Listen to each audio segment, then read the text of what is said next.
আসসালামু আলাইকুম প্রিয় দর্শক, অন্য মঞ্চের আলাপচারিতায় আপনাদের সকলকে আমন্ত্রণ জানাচ্ছি। আসসালামু আলাইকুম, সবাইকে শুভেচ্ছা জানাচ্ছি। মাসুম মাহবুব। প্রিয় দর্শক, বেশ কিছু গুরুত্বপূর্ণ খবর আছে আজকের লাইভ সেশনে। প্রথম গুরুত্বপূর্ণ খবরটি হলো নিতা কাকুর সেনাবাহিনী ভেঙে পড়ছে। খোদ তাদের সেনা প্রধান নিজে জানিয়েছেন যে তাদের আইডিএফ ভেঙে পড়ছে। 2 নম্বর গুরুত্বপূর্ণ খবর, চীন রাশিয়ার ডিজাইনে ইরান কি এই যুদ্ধ করছে, কি বলছে বিশেষজ্ঞরা। 3 নম্বর, মার্কিন যুক্তরাষ্ট্রের মিসাইল ফুরিয়ে আসছে। তারা এই যুদ্ধে ইরানের কাছে বড় পরাজয়ের মুখে পড়তে পারে আশঙ্কা করা হচ্ছে। বলা হচ্ছে আরো 10,000 সেনা গালফ কান্ট্রিতে পাঠানো হতে পারে এবং মার্কিন যুক্তরাষ্ট্রের পুরো সেনাবাহিনীকে প্রতিরোধ করতে আরো 10 লাখ, আরো নয় 10 লাখ সেনা প্রস্তুত হচ্ছে ইরানের পক্ষ থেকে, যাদেরকে বলা হচ্ছে স্বেচ্ছাসেবক।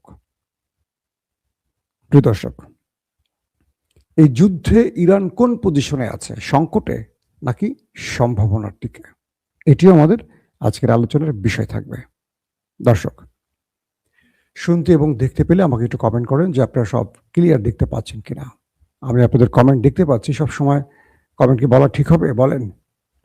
আপনাদের নাম আসছে, আমি দেখতে পাচ্ছি, আমার ভালোবাসার ভাইরা আছেন আমাদের সাথে। দর্শক, নেতা কাকুর দেশের যে সেনাবাহিনী আইডিএফ, তাদের প্রধান বলেছেন এই মুহূর্তে তাদের সেনাবাহিনীতে 15,000-এর অধিক সেনা সংকট রয়েছে। তিনি বলছেন আমাদের সেনারা ভেঙে পড়ছে, আমাদের সামরিক বাহিনীর সদস্য সংকট তৈরি হয়েছে।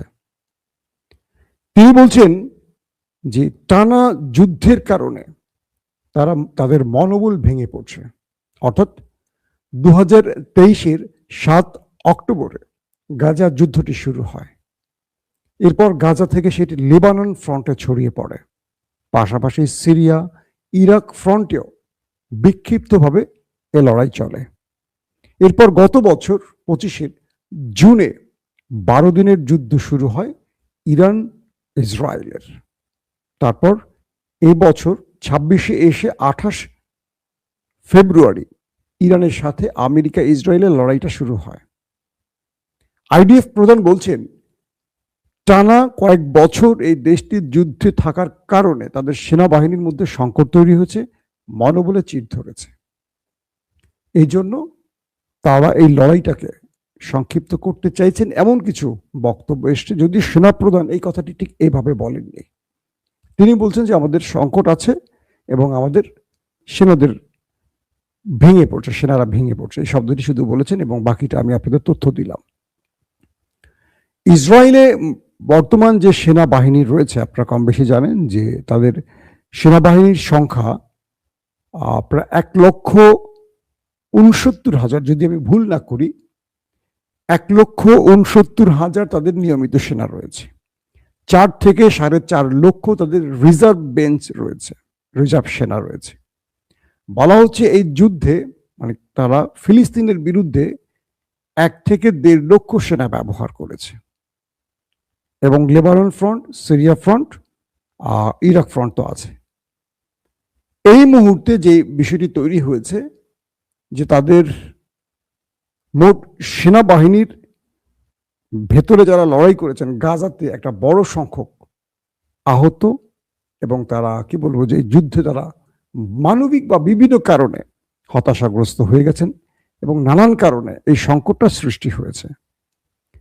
আসেন 2 নম্বর যে খবরটি আপনাদের দিতে চাই, চীন রাশিয়া যুদ্ধ বন্ধ চায় নাকি তারা ইরানকে ব্যবহার করে এই যুদ্ধের মূল চাবিটি নিয়ন্ত্রণ করছেন অথবা যুদ্ধের মোড় ঘোরাতে চাইছেন।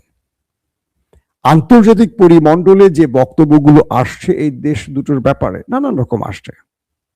কখনো চীন ইরানকে বলছে যুদ্ধ থামাতে প্রকাশ্যে, এটি হলো আমেরিকার অনুরোধে চীন ইরানকে অনুরোধ করেছে, কিন্তু এটি কি ইরানের মনের কথা?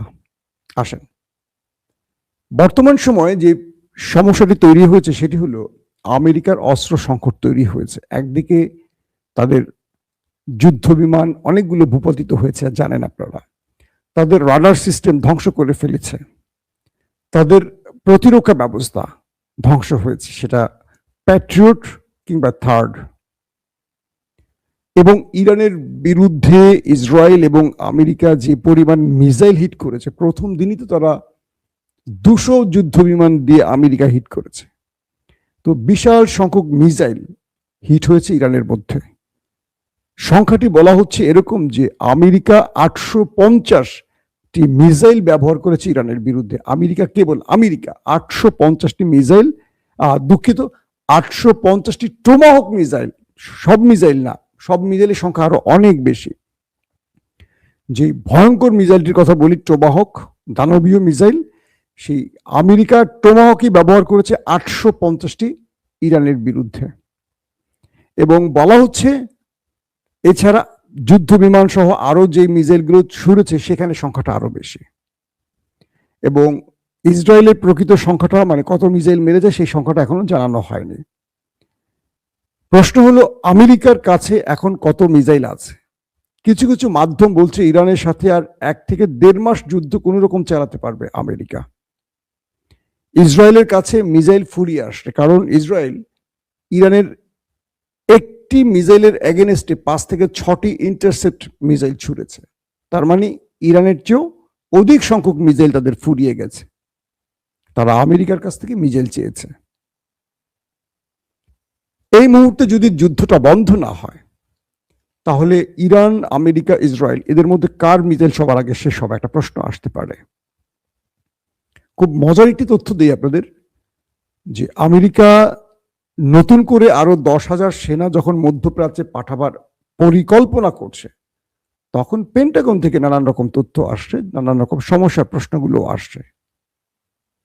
বলা হচ্ছে সেনাদেরকে নিয়ে আমেরিকা স্থল অভিযান চালাবেন, ঠিক আছে, কিন্তু আমেরিকা ইরানকে মোকাবেলায় স্থল অভিযান দিয়ে হয়তো খণ্ডিত কোনো একটি অঞ্চলের দখলদারিত্ব বা কি বলবো দখল করার পরিকল্পনা করতে পারে। পুরো ইরানে বিজয় আসবে না, এখানে লম্বা একটা যুদ্ধের প্রস্তুতির ব্যাপার আছে।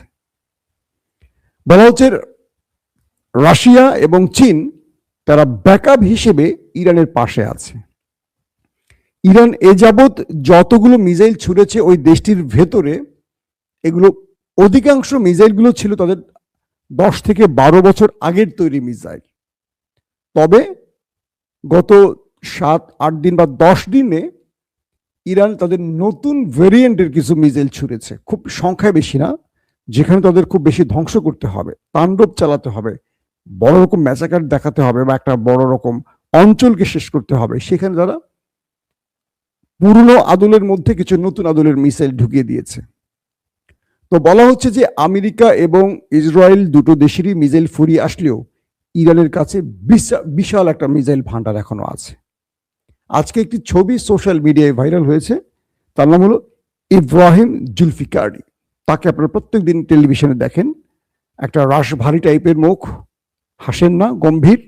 প্রতিদিন তিনি মিডিয়াতে স্পেস দেন, অর্থাৎ ইরানের হয়ে আইআরজিসির যে বক্তব্যটা, মিডিয়া উইং এর যে প্রধান কাজটি জেনারেল, তিনি আপডেটটা প্রকাশ করেন পৃথিবীর সকল গণমাধ্যমের কাছে। সেই ইব্রাহিম জুলফিকারির একটি ছবি ভাইরাল হয়েছে। ছবিটা আমি আপনাদের দেখাতে পারলে ভালো হতো, জানি না এই ছবিটার জন্য কি প্রবলেম হয় কিনা, যেন আপাতত দেখাচ্ছি না। তিনি একটি সড়কে সেলফি স্টিক হাতে নিয়ে আর আরেক হাতে সফট ড্রিঙ্কস খাচ্ছেন, এক হাতে তার সেলফি স্টিক, এইভাবে তিনি ধরে, আমি একটু দেখাচ্ছি আপনাদেরকে ছবিটা, এইভাবে সেলফিটা মানে সেলফি স্টিক ধরে তিনি ছবি তুলতেছেন, আর এক হাতে এই বাঁ হাত আর ডান হাতে তিনি ড্রিঙ্কস খাচ্ছেন। পেছনে দেখা যাচ্ছে অনেকগুলো ট্রাক ভর্তি মিসাইল, এবং একটি মিসাইল সড়ক থেকে উপরে উড্ডয়ন, মানে ইসরায়েলের উদ্দেশ্যে ছড়া হচ্ছে ব্যাকগ্রাউন্ডে। বিভিন্ন ফ্যাক্ট চেকিং প্রতিষ্ঠান বলছে ছবিটি এআই না, এটি রিয়েল। অর্থাৎ ইরানের যিনি সেনাবাহিনীর মুখপাত্র, তিনি প্রকাশ্যে ইরানের সড়কে এসে মিসাইল বিস্ফোরণের সময় তার পেছনে ট্রাক ভর্তি ইরানের মিসাইল, আর একটি ছড়া হচ্ছে নেতা কাকুর বাড়িতে, আর তিনি সেলফি স্টিকে ছবি তুলছেন আর ড্রিঙ্কস পান করে বোঝাচ্ছেন এই ছবি দিয়ে, দেখো আমেরিকা বা দেখো আমাদের শত্রু, পর্যাপ্ত মিসাইল আমাদের আছে। ইরানের গণমাধ্যমগুলো বলছে যে তাদের কাছে পর্যাপ্ত মিসাইল আছে, এখনো মূল ভান্ডারে হাতই দেয় না ইরান। সত্য কি মিথ্যা আমি জানি না, ইরান যেটা দাবি করছে সেটা আপনাদের বলছি। সত্যতার ব্যাপারে কিছু মানে কি বলবো যে অ্যাজাম্পশন করা যেতে পারে। কি রকম সেটা, ইরান প্রতিদিনই যে হারে মিসাইল মারছে এবং দিনকে দিন যে ভয়ঙ্কর আকারে মারছে, তাতে করে মনে হচ্ছে তাদের মিসাইল ফুরিয়ে যায়নি, বরং আরো অনেক আছে, কারণ যুদ্ধের এখনো মূল ফ্রন্টে প্রবেশ করার মুহূর্তে তারা। তো এখন তারা যে হারে মিসাইল গুলো মারছে, গত 4 দিনে সিরিজ ডিমোনা থেকে শুরু করে তেল আবিবকে যে পরিমাণ হিট করছে একদম সারা রাত ধরে, তার মানে পর্যাপ্ত মিসাইল ইরানের হাতে আছে। তো এই ধারা মানে ইরানের বক্তব্যের সাথে এটা একটা সত্যতার প্রমাণ পাওয়া যায়, কারণ ইরান জানে যে তাদের লম্বা সময় যুদ্ধ করতে হবে। এখন কি তারা মিসাইল শেষ করবে না?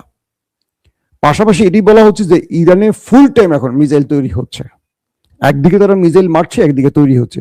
মার্কিন যুক্তরাষ্ট্রের মিসাইল গুলো তৈরি করতে অনেক সময় লাগে, বহু সময় লাগে। ধরুন একটা মিসাইল বানাতে যদি মার্কিন যুক্তরাষ্ট্রের 2 মাস লাগে, ইরানের সেটা লাগে 2 দিন। সাপোজ উদাহরণ দিলাম, তাহলে 2 মাস আর 2 দিনের 60 দিন আর 2 দিন, তার মানে ওদের চেয়ে 60 দিন আমেরিকা লাগলে ওদের লাগবে 2 দিন। ওর 2 দিন এগিয়ে থাকছে, খরচও বেশি। তো ইরান কৌশলে তাদেরকে প্রচুর পরিমাণ খরচ করিয়ে দিয়েছে। একটা 2 লাখ টাকার মিসাইল মারতে তারা ধরেন কথার কথা 2 কোটি টাকা খরচ করতেছে। বিষয়টা কি বুঝতে পারছি? 2 লাখ টাকার জায়গায় 2 কোটি টাকা। তো এইভাবে ওদেরকে চাপে ফেলছে। তো বলা হচ্ছে যে চীন রাশিয়ার একটা ডিজাইনে এই যুদ্ধটা ইরান যে খেলাটা খেলছে, সেটি হলো তারা এই দুটো দেশের প্রচুর মিসাইল ফায়ার করিয়েছে। তারা এই দুটো দেশের মূল্যবান মিসাইলগুলোকে ইন্টারসেপ্টরে ঢুকিয়ে শেষ করিয়েছে। আর এই সময়টা ইরান যে কাজটি করেছে, তারা তাদের কম দামি মিসাইলগুলো মেরেছে। অর্থাৎ আমেরিকা এবং ইসরায়েল তাদের বড়ত্ব বা শক্তিমত্তা বা পরাশক্তি দেখাবার জন্য প্রথমেই তারা প্রচুর শক্তি ব্যয় করেছে, যে এই সময়টা ইরান তাদের ক্ষুদ্র শক্তি ব্যবহার করেছে। অর্থাৎ একসাথে 100 ছোট মিসাইল বা দুর্বল মিসাইল মেরেছে, সঙ্গে 5টা মেরেছে মূল্যবান মিসাইল। আর 105টা হয়ে গেল। 105টার জন্য তারা 3টা 4টা করে যদি একটার জন্য ইন্টারসেপ্টর করা হয়, মানে মিসাইল মারা হয়, তাহলে ধরেন ওরা 105টা মারলে ওরা 500টা মেরেছে। তো ইরান এইভাবে ওদেরকে, বা ওরা 500টার হোক 300টাও মেরেছে ইরানের 100টা ঠেকাবার জন্য। তো ইরানের যেখানে গেছে একটার জন্য 2 লাখ, ওদের তাহলে যোগ করেন কত টাকা হয়। তো এইভাবে এই ডিজাইনটা ইরান করেছে যে প্রথম দিকে শত্রুকে বোঝাবো যে আমাদের শক্তি খুব বেশি নেই, আমরা এই দুর্বল মিসাইলেরই মালিক। আর তখন শত্রু কি মনে করবে যে অল্প সময় ওদেরকে আমরা দোলে মুচড়ে দেওয়ার জন্য শক্তিটা একসাথে ব্যবহার করি, একসাথে সব কার্ড খেলে দেই, তারপর আমরা আমাদের পক্ষে সব নিয়ে আসবো খেলা। অর্থাৎ 10 দিনের মধ্যে খেলা শেষ। আমেরিকা ইসরায়েল এই ফরম্যাটে খেলতে গেছে। ইরান এখন তার শক্তি বৃদ্ধি করছে, কিন্তু এখন আমেরিকা ইসরায়েলের ইন্টারসেপ্টর ফুরিয়ে আসছে। তারা ঠিক মতো, আপনারা দেখতেছেন, ডিমোনাকে হিট করছে, কিচ্ছু করতে পারেনি। তেল আবিব হিট হচ্ছে, কিচ্ছু করতে পারেননি। তো এই পরিস্থিতিটা তৈরি করে ফেলেছে এই নতুন একটা যুদ্ধ কৌশল ইরান তৈরি করছে, যেটা বলা যায় আমেরিকা ইসরায়েল ফাঁদে পড়ে গেছে। এখন ট্রাম্প এই যুদ্ধটা বন্ধের জন্য নানান রকম পায়তারা করছে। প্রথমে 48 ঘন্টার আলটিমেটাম, 5 দিনের আলটিমেটাম, আজকে দিয়েছে 10 দিন, আরো 10 দিন ইরানকে সময় দিয়েছে, অথচ ইরান সময় চায়নি। কেন ট্রাম্প 10 দিন সময় ইরানকে দিল? কয়েকটা বিষয় আসতে পারে। 1, ট্রাম্প যুদ্ধের কৌশলে কোনো পরিবর্তন আনতে চাইছেন যেখানে তার সময় লাগবে। 2, সত্যিকার অর্থে ইরানকে সময় দিচ্ছে যাতে করে ইরান এই 10 দিনের মধ্যে মার্কিন যুক্তরাষ্ট্র তার দূতগুলোকে ব্যবহার করে, দূতিয়ালির জন্য বা বিভিন্ন রাষ্ট্রকে ব্যবহার করে ইরানকে বোঝাতে সম্মত হয় যুদ্ধবিরতির জন্য। ইরান যেন অ্যাটলিস্ট আমেরিকার ক্ষেত্রে একটু সহনশীল হয়, এমন একটা ধারণা তাদের থাকতে পারে। 3, এই 10 দিনের মধ্যে আমেরিকা ইসরায়েল একটা ফলস ফ্ল্যাগ অপারেশন করে ইরানকে ফাঁসিয়ে পুরো পৃথিবীকে এই যুদ্ধে ইরানের বিরুদ্ধে আনতে পারে। আমি আজকে প্রথম সকালের ভিডিওতে বলেছি ফলস ফ্ল্যাগ হওয়ার টার্গেট কি হতে পারে। 1, মক্কা মদিনা। মক্কা মদিনা একটা হিট হবে শত্রু পক্ষ থেকে, আর নাম দেয়া হবে ইরান এবং সৌদি আরব। সবাই বলে এটা ইরান করছে, কারণ সৌদি আরব যদি আমেরিকার পাতা ফাঁদে পা দেয় আর ইরানের বিরুদ্ধে লোক হয়, তাহলে সৌদি আরব তার গণমাধ্যম দিয়ে এটি বলবে যে এটা ইরান করছে, এই ইরানের খণ্ডিত মিসাইলের অংশ পাওয়া গেছে, এটা সেটা। হে মুসলিম বিশ্ব সবাই এক হও, হে পাকিস্তান আসো তোমার পারমাণবিক নিয়ে, হে বাংলাদেশ আসো, মালয়েশিয়া, ইন্দোনেশিয়া সব আসো, আমার খানা কাবায় হামলা করেছে ইরান। এই একটা ফলস ফ্ল্যাগের প্ল্যান। আরেকটা ফলস ফ্ল্যাগের প্ল্যান আছে মসজিদুল আকসা। নেতা কাকু মারবে সেখানে, মেরে সেটা ধ্বংস করবে থার্ড টেম্পলের জন্য, আর নাম দিবে ইরান সেখানে হিট করেছে মসজিদুল আকসায়। সৌদি আরব বা আরব আমিরাত বা আদার্স মুসলিম দেশগুলো মুসলিম বিশ্বকে কল করবে আসো ইরানের বিরুদ্ধে। তো এরকম করে অনেক রকম ফলস ফ্ল্যাগ। আবার আমেরিকা তো হতে পারে 9/11-এর মতো, টুইন টাওয়ার হামলার মতো বড় কোনো টার্গেটে অ্যাটাক। তো এইরকম বড় রকম পরিকল্পনা নিয়ে ইভেন পাকিস্তানও হামলা হতে পারে, পারমাণবিক দেশ পাকিস্তানে। তো নানান রকম পরিকল্পনা নিয়ে ফলস ফ্ল্যাগের অপারেশন আছে। অর্থাৎ ইরানের বিরুদ্ধে আমেরিকা, ইসরায়েল একটা গ্রুপকে চাচ্ছে যুদ্ধে টেনে আনতে, মুসলিম বিশ্বের একটা বড় শক্তিকে টেনে আনতে চাচ্ছে, কারণ তারা পোষায় উঠতে পারছে না বা ইরানের সাথে পারছে না। তো এই জায়গাটায় একটা সময় ক্ষেপণ হতে পারে। দর্শক, আরেকটি খবর, মার্কিন যুক্তরাষ্ট্রের ভাইস প্রেসিডেন্ট জেডি ভেন্স আজকে নেতা কাকুরে আচ্ছা রকম ধোলাই করেছে, একদম মানে যা তা বলেছে যে তোমার বক্তব্যে, তোমার কথায় আমরা যুদ্ধে এসেছি, তুমি বলছো তোমার কাছে ইন্টেলিজেন্স তথ্য আছে যে আমরা অ্যাটাক শুরু করলে জনগণ রাস্তায় নেমে রেজিম চেঞ্জ ঘটিয়ে দেবে, খমেনি পতন হয়ে যাবে, আর পুরো দেশ আমরা কন্ট্রোলে নিব। কোথায়? খমেনিকে মেরে দিলাম, সব মেরে দিলাম, তাদের গুরুত্বপূর্ণ সব লোক শেষ, একটা লোক রাস্তায় নামছে না কেন? পুরো মানে মার্কিন ভাইস প্রেসিডেন্ট জেডি ভেন্স একদম নেতানিয়াহুকে ধরছে ভালো করে, তুমি কিসের আলোকে আমাদের যুদ্ধে নামিয়েছো, তোমার সেই বক্তব্যের সত্যতা কোথায়? একটা ইরানিরা নামছে না, কোন রকম আশ্বাস পাচ্ছি না। নেতানিয়াহু বারবার ইরানিদের বলছে তোমরা নেমে আসো, তোমাদের জন্য এই যুদ্ধ আমরা শুরু করছি, জনগণ আর রাস্তা নামছে না, কারণ জনগণ বুঝে গেছে ইরানিরা তাদের উদ্দেশ্য কি, তারা কেন রেজিম চেঞ্জ ঘটাতে চাইছেন। ইরানের একটা তথ্য আপনাদের দিয়ে রাখি, আল্লাহ চাক আর না চাক, ইরানে আর অন্য গ্রুপ কখনো দাঁড়াতে পারবে না, কারণ আমেরিকা, ইসরায়েল তাদের আসল চেহারা দেখিয়ে ফেলেছে।